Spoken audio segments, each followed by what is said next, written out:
bienvenue dans une nouvelle leçon consacrée pour Satellite et Planète, la partie 2. Donc dans cette partie, on va commencer par la correction de l'exercice numéro 1 que j'ai déjà vous donné. Donc voilà l'exercice. On commence par la première question. Donc c'est représenté sur un schéma le vecteur force modélisant l'action appliquée par le Soleil sur la planète de Mars. Donc vous avez le Soleil, Mars, donc trajectoire de Mars autour de le Soleil. Donc pour représenter la force exercée sur la planète Mars, on sait que le Soleil donc exerce une force d'attraction universelle sur la planète Mars. Donc bien sûr dans ce cas-là, donc le Soleil attire la planète Mars. Donc ça veut dire que la force F sur S, donc ça veut dire que la force S sur M donc dirigée vers le Soleil. On passe maintenant vers l'expression de l'intensité de Fs sur M. Donc Fs sur M égale à quoi? C'est G fois la masse du Soleil fois la masse de Mars sur R au carré, la distance entre le Soleil et la planète de Mars. Deuxième question, donc montrer que le mouvement est circulaire et uniforme. Donc comme remarque, on ne demande pas de montrer ou démontrer que le mouvement est circulaire, car on ne demande pas que le mouvement est circulaire, mais il faut déterminer seulement que le mouvement est comment? Uniforme. Circulaire, pourquoi? Car déjà on a dit que la trajectoire d'une planète autour du Soleil se forme des ellipses. Ici, donc on considère que le mouvement de Mars, dont le repère héliocentrique, est circulaire. Donc déjà on a le mentionné que le mouvement est circulaire, ça veut dire il suffit seulement de déterminer qu'il est uniforme. Donc je répète, on ne demande pas de déterminer quoi? Que le mouvement est circulaire. On considère toujours que le mouvement est circulaire. Donc pour cela, donc on va appliquer la deuxième loi de Newton. Donc système étudié, c'est la planète Mars. Bilan des forces, seulement la force de gravitation universelle, ça veut dire la force appliquée par le Soleil, S. Donc application de la deuxième loi de Newton, donc Fs sur M égale à la masse de la planète de Mars fois vecteur d'accélération. Donc bien sûr, puisque on a une trajectoire qui est circulaire, donc on va utiliser un repère de freinée ou bien la base de freinée N et U. Et comme brouillon, donc dans la base freinée, donc A, les coordonnées de l'accélération c'est AT et AN. Avec AT c'est dV sur dt et AN c'est V au carré sur R. Et pour la force Fs sur M, donc regardez la force F sur M qui est en bleu, elle est perpendiculaire à U, ça veut dire que l'abscisse, si vous voulez, donc ou bien la projection sur l'axe U c'est 0. Et vous avez que F, le vecteur F est même sens, a même sens que le vecteur unitaire N. Ça veut dire que dans la projection sur N, donc on aura quoi? Fs sur M. Donc finalement, vous avez les coordonnées de F sur S, 0 dans l'axe U et Fs sur M dans l'axe N. Donc maintenant, on cherche à déterminer que le mouvement est uniforme. Ça veut dire qu'il suffit seulement de quoi? De montrer que dV sur dt égale à quoi? Égale à 0. Alors, ça veut dire on va faire la projection sur l'axe U. Alors, sur l'axe U, Fsm égale à quoi? Sur l'axe U égale à 0. Et A égale à quoi? Égale à T. Ça veut dire que 0 égale à M fois 0 fois A. T, pardon. Voilà, donc Fsm égale à 0, M fois M, et A, c'est AT. Alors, d'après cette relation, donc on peut déterminer AT, donc AT égale à quoi? À 0, puisque M, la masse de Mars est différente de 0, ça veut dire que AT qui va s'annuler. Donc, AT égale à 0, ça veut dire que dV sur dt égale à 0. Donc, V est constante et le mouvement est circulaire uniforme. Donc, ça pour la troisième question, bien la quatrième question. Donc, mouvement circulaire uniforme. Maintenant, on va passer pour déterminer la relation T au carré sur R à la puissance 3 égale à 4P au carré G fois MS. Donc, pour cela, on va faire la projection sur l'axe ou sur la base, bien sur l'axe N. Alors, donc sur l'axe N, vous avez F égale à quoi? C'est F sur M et A égale à N. Donc, vous aurez donc S sur M égale à MM fois AN. On remplace FSM par G fois MS fois MM sur R au carré. Et on remplace AN par V au carré sur R. Donc, on va simplifier MM par MM et R avec au carré. Donc, on obtient G fois MS sur R égale à V au carré. Finalement, V racine de G fois MS sur R. Ça pour V. Ensuite, donc on a déjà vu que la période T égale à 2P sur oméga, avec oméga représente la vitesse angulaire.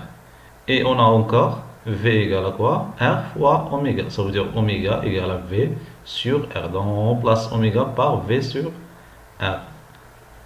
Et on aura que T égale à 2P sur V sur R. Bien sûr, on simplifie encore mieux. Donc, égale à 2P fois R sur V. Et on va remplacer V par la relation qu'on a déjà démontrée. Et donc, T égale à 2P fois R sur GMS sur R. On simplifie encore. Donc, égale à 2P fois R fois racine de R sur G fois MS. Donc, on va ensuite mettre R dedans de racine, ça veut dire on aura R au carré. Voilà, donc R au carré fois R, ça veut dire R à la puissance 3. Donc, finalement, T égale à 2P, racine R3, G fois MS. Continue, donc T au carré, bien sûr, égale à 2P, racine de R à la puissance 3, G fois MS à la puissance 2. Donc, ça veut dire que T au carré égale à 2 à la puissance 2, c'est 4. P à la puissance 2. Donc, bien sûr, on va éliminer quoi? Le racine. Et on obtient R à la puissance 3, G fois MS. Ensuite, donc, on va essayer de mettre R à la puissance 3 vers l'autre côté. Et on obtient finalement que T au carré sur R à la puissance 3 égale à RP au carré sur GMS, et c'est la relation demandée. Voilà. Donc maintenant, on va essayer de trouver que R égale à 2,3 fois 10 à la puissance 11 mètres. Donc d'après cette relation, donc on aura quoi?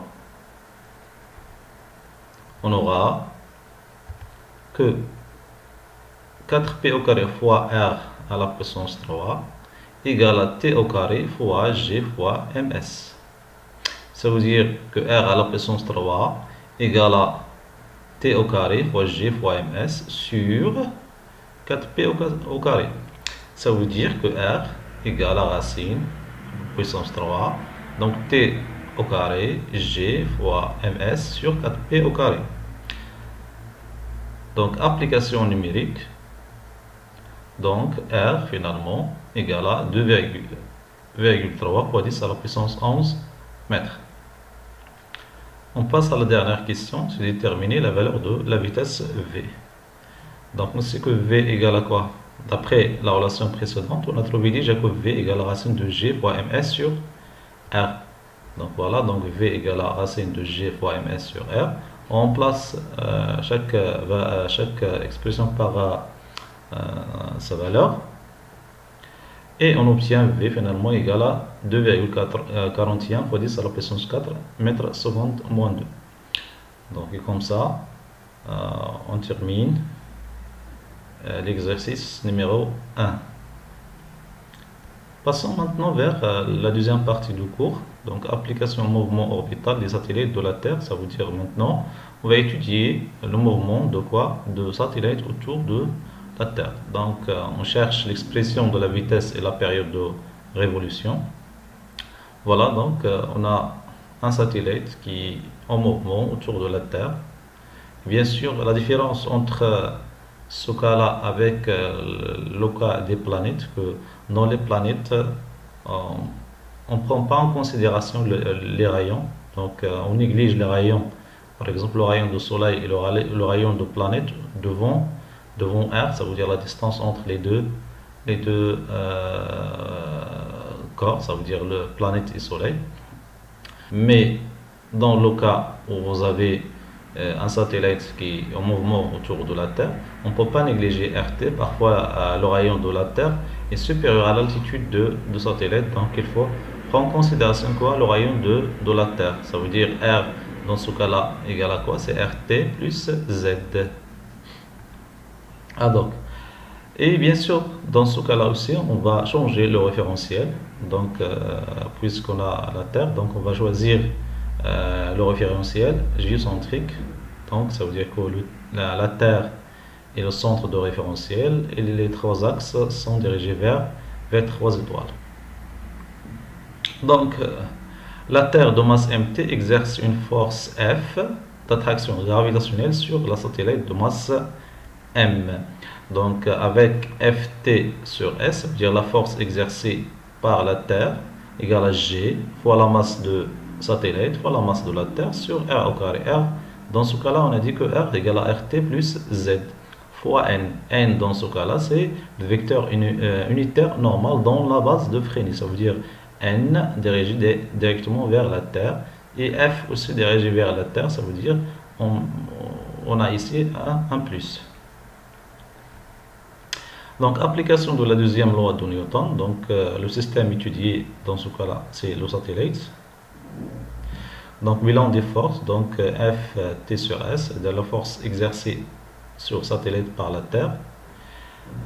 Alors, donc, voilà. Donc, c'est pareil. Donc, satellite, la Terre. Donc, on a une trajectoire qui est circulaire. Donc, on va utiliser le repère de Fresnel et on a Ft sur E égale à quoi? La masse de satellite fois l'accélération. Bien sûr, on va faire la projection sur l'axe U premièrement et ensuite la projection sur l'axe N. On commence par la projection sur U pour déterminer que la vitesse est constante. Donc on a même méthode que dans les planètes, donc Ft sur S dont U égale à 0 et A égale à T, donc AT égale à 0 et dV sur dt égale à 0, ça veut dire V constante, donc le mouvement est circulaire et uniforme. Projection dans la base, dans l'axe N, donc permet de donner la relation Ft sur SAT égale à M fois M. On place Ft sur SAT par la relation G fois Mt fois M sur R au carré égale à M fois V au carré sur R. Donc on a dit que R c'est RT plus Z. Donc on simplifie par M et R avec R. On obtient que G fois Mt sur R égale à V au carré. Ça veut dire que V égale à racine de G fois Mt sur R. Donc bien sûr que R dans ce cas-là égale à RT plus Z. C'est ça la différence entre les satellites et les planètes. Donc on a aussi que T égale à 2P sur oméga et V égale à R fois oméga. Ça veut dire que T égale à 2P sur V sur R et égale à 2PR fois sur V. Donc finalement on peut trouver que T égale à 2P racine de R à la puissance 3 fois G fois Mt. Et bien sûr que R dans ce cas-là c'est RT plus Z. Maintenant, on passe vers la satellisation. Satellisation, ça veut dire quoi? Ça veut dire que mettre un satellite sur son orbite autour de la Terre, on lui bien sûr donner une vitesse v, lui permettant d'avoir un mouvement circulaire. Bien sûr, cette vitesse, c'est sous la forme v égale à g fois mt sur rt plus z. G constante, mt constante, rt constante, bien sûr, c'est z qui est variable. Donc, bien sûr, on choisit z. La vitesse, pardon, on choisit la vitesse par rapport à l'altitude z. Donc, la troisième partie, donc les satellites géostationnaires. Donc, on dit que un satellite est géostationnaire s'il semble immobile pour un observateur terrestre. Pour cela, il faut que le satellite tourne dans le même sens que la Terre. Donc, ils ont même sens de rotation. Aussi, ils ont même période, ça veut dire la période de la Terre c'est 24 heures, donc le satellite aussi doit être quoi? Sa période est 24 heures. Finalement, son orbite circulaire est continue donc quoi? Dans le plan équatorial de la Terre. Donc il faut que la trajectoire circulaire de satellite est continue dans ce plan-là qui s'appelle le plan équatorial de la Terre. Et comme ça, on termine ce cours-là. Donc, essayez de faire l'exercice numéro 2.